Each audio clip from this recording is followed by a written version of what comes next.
Aid. This past weekend, Anthony Joshua lost to Andy Ruiz. Did you watch the fight live? Yep.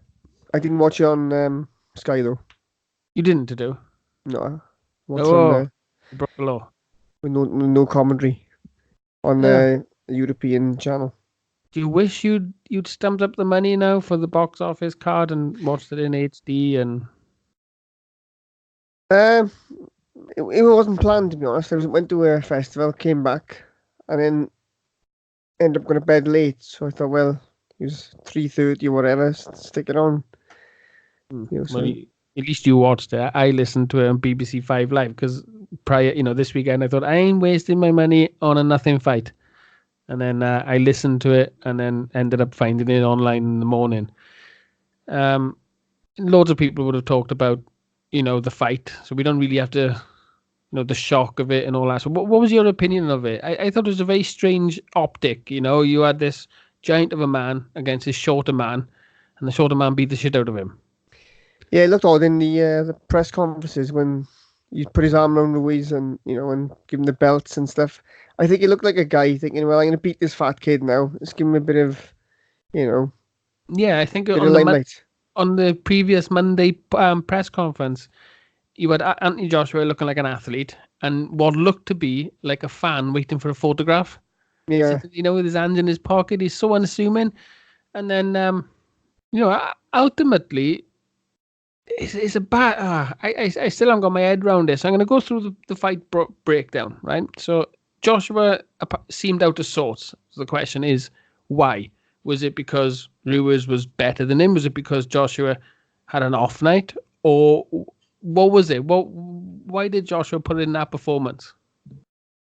Well, there's two ways looking at it. He looked okay until he got caught. So, like Ruiz, he sort of got his hands up and he fights in close. Well, you don't fight the short guy in close like Joshua did, because as soon as Joshua put him on the floor, he went for the kill and put himself in range of big shots off Ruiz. And you never hook with a hooker in close. And he was trading hooks, wasn't he? He was trying to get his left to land. What was it? Was it Joshua just was it the pressure of trying to deliver a good performance that made Joshua lose?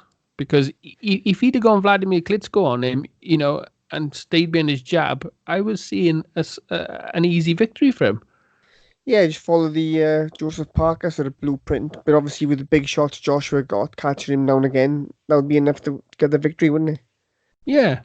But prior to the fight, Joshua did look a bit nervous in the corner. I don't know why that is. And my feeling is, if he didn't want to go through the fight, he had to go through with it because he's thinking, well, there's 8,000 fans come out to see me, and they've already booked their hotels. They're out here, so you can't really pull out then, can you? No, I mean there's a lot of conspiracy theories about that, because Anthony Joshua's father was seen after the fight shouting at Eddie Hearn, saying, "Why did you make him go through with it?" And Anthony Joshua was seen saying, "Dad, it was me. I chose to go. It was me who made the decision." So there's something happened pre-fight that got Joshua rattled. But Joshua released a video today saying that there was nothing wrong. He the way he's handled this defeat is amazing. But you can sense it is something. There is an excuse there. No excuse, but there is a reason why, he can underperform. He underperformed, but he's not telling anyone. He way underperformed compared to his previous performances. Did you get the sense that after the fight, after he knocked and he hung around in the ring, did you get the sense that like a weight had been lifted off his shoulders? Yeah, well, there's obviously pressure at the top, and some people don't like it, and they sort of implode. And sometimes, the magnitude of an event can get you, can't it? He didn't seem to be. You can say he was a good sportsman, but there was no anger, no.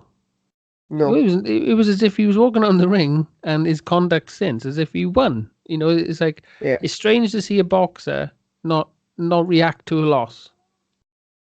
Yeah, he looked too pleased. He was a bit like Oscar De La Hoya fighting Felix Trinidad, but he got robbed in that fight, didn't he? So Yeah, being a good sportsman is perhaps what he's trying to show, I suppose. Yeah, perhaps. Yeah, perhaps. Inside he's seething.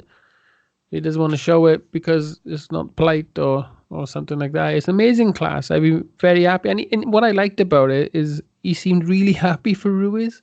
Ruiz gave him a hug at the end of the fight, and they announced him, and he lifted his arm up. But he genuinely, it was as if he hadn't just fought this guy. It was as if he was part of the entourage, and he'd just seen his mate win the heavyweight title. It was. Yeah, but also, did you see in the pictures with Joshua in the middle in the ring and Luis to his is he right or left, and another guy to the side? I mean, it looked like he's still the champion because Ruiz. Yeah, that's the one that's the scene I'm referring to, and I love the way Ruiz, after he won, he's jumping up in the middle of the ring, his arms in the air, and is like, it's hard not to be endeared to this man. He was jumping up in the air like a little kid, and I just thought, of all the nice heavyweight stories, of all the times that you can be wrong, I'm so glad that this was what happened this Saturday. And it just, I haven't seen, I don't know what Ruiz's end game is going to be, but well, I've seen him before, and I thought before he fought Joseph Parker, if that guy's in shape, he'd beat Deontay Wilder as well. Because I thought it's a similar thing. When you've got a fighter that wants to finish the job, gets the punches off, they often walk into those shots, don't they? Mm. You have to have someone like a George Foreman chin to sort of not, go down from those. Yeah, well, he showed off an amazing fight IQ after the third round, because he took his time. He had him wobbled in the third round, and when you were watching it, the commentary was saying, Joshua was taking 2 rounds off, taking a round off, but Ruiz kept stalking him, patient, it in the chest, it in the body, and the way he just broke him down over the next 4 rounds, it was an amazing fight IQ, and he even had Anthony Joshua crouching. He got Joshua to mimic him, so Joshua was making himself shorter, making Ruiz's job easier. It was fantastic the way it was amazing IQ. There's a couple of things you can point out there. Every time Joshua landed a big punch, either Ruiz would come back with 4 or 5, catch him in a ways, or you get Joshua land a big punch and almost admiring his work, thinking, is this guy going to go down? But of course, in that split second, he's admiring his work. Ruiz is catching him again. Yeah, Ruiz was. It seemed like he was like you said, one punch, Joshua would throw, and Ruiz was punishing him with 3 or 4, and it kind of made Joshua a bit gun shy there. And of course, with someone like Ruiz, you got to just keep hitting with the punch and move to your left or whatever it is, and keep jabbing him, and stand side on, not square on, because if you keep his reach going. Yeah, but Ruiz had lured him into a fight where their shoulders are pretty much square up, and to make things easier, like I said, Joshua was crouching a couple of inches, and I was like, you weren't fighting big at all. Yeah, but mind you, it's natural if you've got a guy that sort of build, and a guy who looks like Ruiz, you look across and you think you're going to crush him because I'm the big bodybuilder sort of type, and that guy's just a fat kid. Well, I've seen that scenario play out in nightclubs all through my 20s, where the big, like, roid head would start a fight with a short, dumpy, fat sort of guy, And I would say 9 times out of 10, the short, fat guy would knock out the big guy. Yeah. It was like a pub fight we watched on the weekend of a bully again. Joshua's not a bully, but it was, and you only start to learn things about Ruiz after the fact, and when he was 7, he was a big, a fat kid when he was 7, and they couldn't get anyone to fight. He had his first amateur fight at 7, but he weren't allowed to fight 7-year-olds. He had to fight 12-year-olds because of his size. Yeah, I've seen that. Yeah, and he only had 5 defeats in his entire amateur career.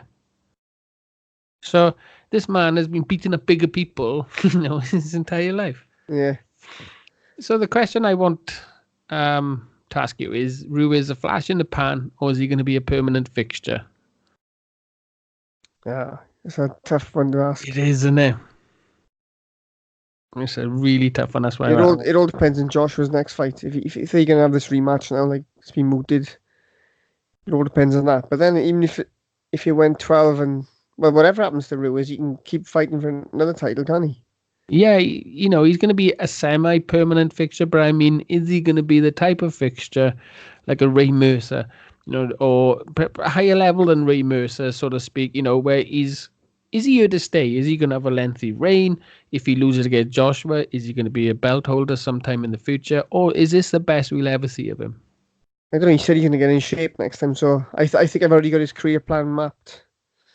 Yeah, I think I gonna, think he should as he's Mexican, get in shape now. Have a couple of fights. If he beats Joshua or whatever again, go down in weight to cruiserweight and keep going down until he gets the super middle, and then fight Canelo. well, I was I was thinking that, you know, he said, you know, lose some weight and go after the WBC belt, and I thought, oh, Sean Porter, because Yeah, if you lose all that weight, your frame says you're going to be a big welterweight. yeah. Well, you can have the Canelo fight, a couple of world titles, and that'd be Yeah, massive, wouldn't it? I kind of see him having like a Chris Bird sort of career, and then, you know, making that attempt, because Chris Bird dropped down to light heavyweight after winning the heavyweight title, didn't he? When he got bombed out. After he lost to Klitschko, yeah. Yeah. So I think he might go down that route. No, I don't know. I think he's going to stay at heavyweight. I mean, he would never win a fight against Tyson Fury, but I can see him dragging Deontay Wilder into a firefight. Yeah, because as soon as Wilder hits him hard, you want to follow up, and then that's when he's vulnerable. Yeah, it's a dangerous fight for Wilder, but it's an easy night because Tyson Fury would delight in boring the crowd to beat that guy, wouldn't he? Yeah. You wouldn't get him to change his game plan, but you can. He's proved he can get Joshua to change his game plan, and he'd obviously do it to someone like Wilder. So the Wilder is more of a 50-50 than. So, but going back to Joshua, Lennox Lewis was saying that Robert McCracken should be ditched. There's a few problems there, isn't there? I don't know if McCracken is a good pro trainer. He's a great amateur trainer because obviously you got the Team GB thing going up and running. But he's also got Joshua training in Sheffield in the Team GB gym instead of a professional gym. So that's a no-no, really. You know, I know he's had a success there, but he should be going somewhere else. You think AJ should go and get a bit more experience from a different trainer? Yeah, I think McCracken, he trained like previous pros like Howard Eastman and never got the best out of Eastman. His record for world title fights, you know, top fighters is apart from the amateur game, I don't think there's that many. So I think, or bring somebody else in as a co-trainer, something like I don't know, Freddie Roach again, or something like that. Yeah, I agree with you. I agree with you. I mean, there's nothing. I mean, there's a stigma in this country about dumping trainers, but in America, it's just part of your career. I don't mind. Joe Joyce has done a good one, isn't he? You have 5 trainers in 5 or 6 fights. Yeah, I think you should. I think you're doing your career a disservice by not seeing other methods. Yeah. I mean, you mean McCracken didn't raise this kid? You didn't bring him up since he was a baby. You know, he's a hired gun. So why not go to an American gym, learn something else, have someone else point out the flaws of McCracken? Obviously, after the point, your trainer becomes scared to lose his job. You got to be. Yeah. You know, and the thing is, the trainer. I'm reading a couple of books like years ago, and you'd have like Stillman's gym in New York. I think it was New York. You'd have all sorts of trainers there. So if the guys would say training, like say Carmen Basilio, you'd have Angelo Dundee, and you'd have like 4 or 5 other people from other camps, and you'd be taking notes from everybody else. So you're in an environment there where you're learning from different people anyway. Yeah, I think it'd be a change of scenery. You know, I don't like it that most fighters wait till they lose. Yeah. You know, there's this thing called loyalty that they all subscribe to, but it doesn't exist. So, and they only find that out when they lose. So anyway, you think he should change, or he should be? I agree with you. I think Anthony Joshua should entertain the idea of a new trainer. So ultimately, did Anthony Joshua lose, or did Andy Ruiz win? Oh, I'm going to say Joshua lost because his previous performances didn't suggest he looked that bad in this fight. So something's gone wrong, and unless, of course, the money's got to him, and he just wants out. He could be signing for the rematch for another big payday, and be done with it. So you're in the camp that it was AJ's fight at all points to lose. Yeah. Yeah, it's hard to disagree with that, isn't it? I mean, because of the knockdown in the third round, because of the way AJ's demise started, it's hard to argue against that. So yeah, something not quite right. And it could even be the money thing. If you've got like 100 million in the bank, you think, well, I've got my money. I want to get out now. Yeah. And of course, you've got Eddie Earn pushing for these fights, big crowds. And perhaps he's had enough. Thinks, well, there's a lot of pressure here. I could spend the rest of my days on an island, and not worry about all this. Yeah, there's rumours that he's made over £100 million. That's more than enough money. Once you've got that money, you want to be around to enjoy it, don't you? Yeah, and it's not going to stop, is it? He's got the kind of lifestyle. He's got other commitments, other advertisements. That means he doesn't have to touch it 100 million. He can still live like a king off all his endorsements and everything else. And then you got the BT Sky Sports sort of avenues of commentary and all that sort of stuff. He's Olympic gold medalist, which is first and foremost. Guess who that work, isn't it? Yeah. So now that the heavyweight landscape has been all messed up, we've discussed how we think Ruiz would do against Fury and Wilder. Have you reevaluated your stance on how Anthony Joshua would do in a Deontay Wilder fight now? Has your opinion changed of who? No, I still think Joshua, because I've always been looking at that straight right of Wilder. Joshua doesn't move his head, but he blocks well. Right. On his day, like obviously on the weekend, Wilder would have won that fight. But on his day, like Wilder for me still has only fought, one good fighter in Tyson Fury and one sort of good fighter who's passed it in Luis Ortiz. Yeah. Like a lot of people subscribe to Luis Ortiz, but in his 300 amateur fights plus, he didn't win the Olympic titles. He didn't win any major titles. I think might have had a bronze in the World Amateurs. He got flattened by, I think it was Roman Romanchuk, beaten by Roberto Camarelli, the Olympic gold medalist as well. So he was damaged goods before he turned pro, and his best win is probably Jennings, isn't it? So.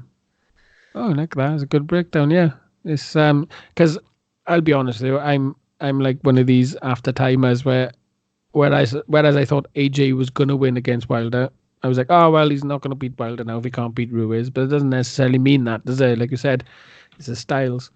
Yeah, the thing is, even if Ruiz wins, that's more of a 50-50 fight because he's lost once and it's going to be in the back of his mind. But then, if he fights like Lennox Lewis, safety first, he's going to win, isn't he? Yeah, I mean, if he's got a dodgy chin and now it's actually been proven to him, in his own head, this could make him a miles better fighter, more dangerous fighter. Because David Hay was saying on the commentary for BBC Live, he said, I knew when I turned pro, I had a weak chin. So I built a style around it. And I wouldn't have got as far as I did if I didn't know I had a bad chin, if I didn't accept it. So if AJ, does what Klitschko done, this could be this could make AJ a formidable fighter because he'd be willing to go boring. Only thing against it was he's got 6 months to turn his style around against a dangerous fighter. So that's the knock there. But you also, we also said that he was winning the fight. He seemed to have cracked the code, so he doesn't have to change anything. He just gotta, if he gets him hurt again, he just gotta not rush in. Yeah, if he went down from the first big shot, didn't he? And then he didn't need to go following up with combinations. He could have waited for that one more shot to come in. Yeah, be patient. So he's obviously got the blueprint. So what I found was interesting, and I don't know what to make of it. But is it the end of the 6th round? Joshua looked at McCracken and he said, "Why am I feeling like this?" But that was obviously I didn't hear that because I had Russian commentary. I wonder why you would say such a thing, because he'd been knocked down 3 rounds previous. But it's just a strange thing, a very audible, very, very concise and clear way of saying it. Why am I feeling like this? So does that? Yeah, probably fatigued. I don't know, but interesting. It's hard to say. But the thing is that people have had fatigue in the past. They fought through it, and they fought 15, 20, 25 rounds, haven't they? Not an hour either, obviously, but the 15 rounders have probably come and all that sort of stuff. But it's like almost like these athletes today are afraid to get tired. Well, you just get tired, you suck it up and get a second win, didn't you? Yeah, I mean, that was the old thing, and when we were growing up, the second win was a thing, and yet second, third, fourth. Yeah, just kept going. Well, I read an interesting article, and I can't remember what website, and they created a scenario, or they laid out a fantasy scenario, which doesn't sound like too much fantasy, but IBF could strip Ruiz, and the WBO could strip it if this rematch goes ahead, which means we could end the year with 4 heavyweight champions, right? But those heavyweight champions would more likely be Ruiz, or the winner of Ruiz, Joshua, Wilder, Dillian White, and Usyk, because Usyk will go for the WBO, and the IBF, Dillian White's already said, if you strip him, I'll go in against the IBF. So that'd be a really exciting heavyweight division. Yeah, but then you have to make sure they unify quickly, because we don't want to be stuck with 4 champions for the next 10 years, do we? We are stuck without an undisputed champion, I think, for about 3 years. Possibly, yeah. It'd be very exciting. I'm very excited. This is a proper golden period. So ultimately, was this a good result for DAZN? That's the last question I want to ask you. Probably not for DAZN, because they've paid out the money and they want returns, don't they? But then again, this could be a new start. But if this fight goes out in Mexico next time, maybe Mexico will buy DAZN as well. Oh, I didn't think of it that. I was thinking of it more of the angle that Ruiz is with PBC. Yeah, but is he contracted to DAZN? No. Obviously the rematches, but I think the PBC ones are not. They because they was like what's his name? Al Heyman got all the power now, and he got all the belts. Yeah. But then he doesn't make the fights. You know, all these fights he could have had before. He could have had the undisputed welterweight championship by now, instead of dragging it out against all the other ones. You know, and he's not that great a sort of person he says he is. Because look at Gary Russell Jr. as well. He should have had the fight with Santa Cruz, because they were the same outfits. But now I think Russell Jr. is on moving out. So is what it is. Right, so that's our coverage of the Anthony Joshua Andy Ruiz fight.